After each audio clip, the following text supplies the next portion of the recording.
giving or the opportunity for visually impaired people to hold quality assurance jobs and inventory control jobs. Wait, go back on that. And so the company's name Bosma? Yes, BOSMA.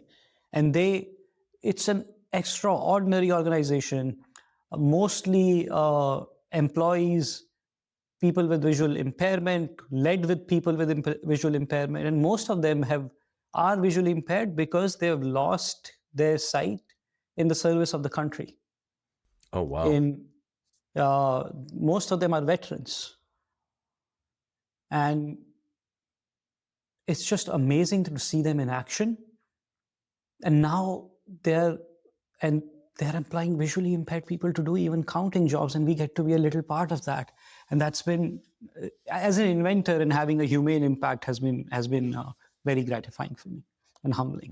Well, yeah, and this is taking a very difficult job. The warehouses that has a lot of difficult jobs, and you're making it easier.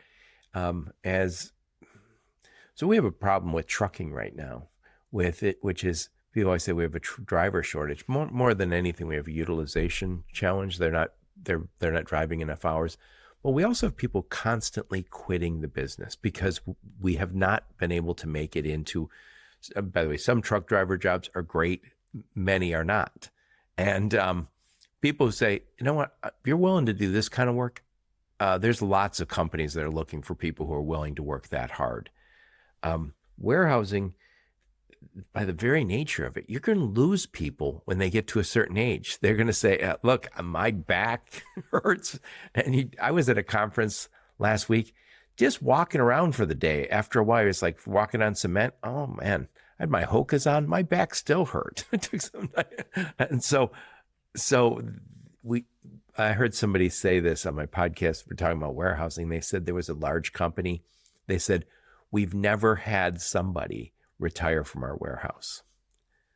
Yeah, that's because it's a very difficult job, and what you guys are doing is making it much easier.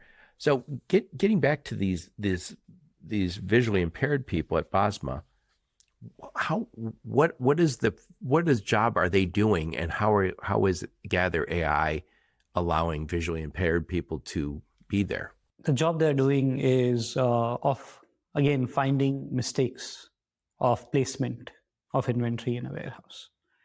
And it's very challenging for someone with visual impairment to find those mistakes effectively because you rely on your eyesight a lot to do that. What we have been able to do is given them a bunch of flying cameras to do it on their behalf.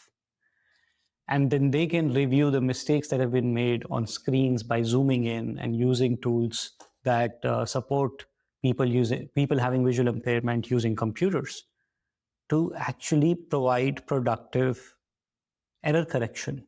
Right. It's fascinating, man.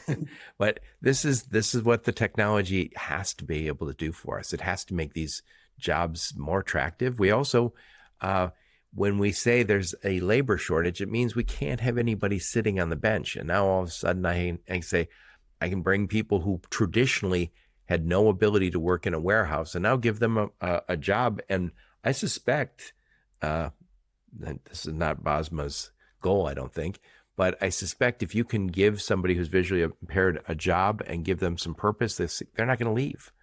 They're going to say, this is a great job. Thank you very much. So, and just clarifying, because I think I owe it to the Bosma team because they gave us this opportunity. Their whole organization is built around training their team members for jobs in intralogistics, and then they help place them outside of Bosma. So it's really a service to the industry. And so as a result, it's not just that their team members are holding jobs there, they are getting trained for the outside world. There you go. Well, so it's like a workforce development company.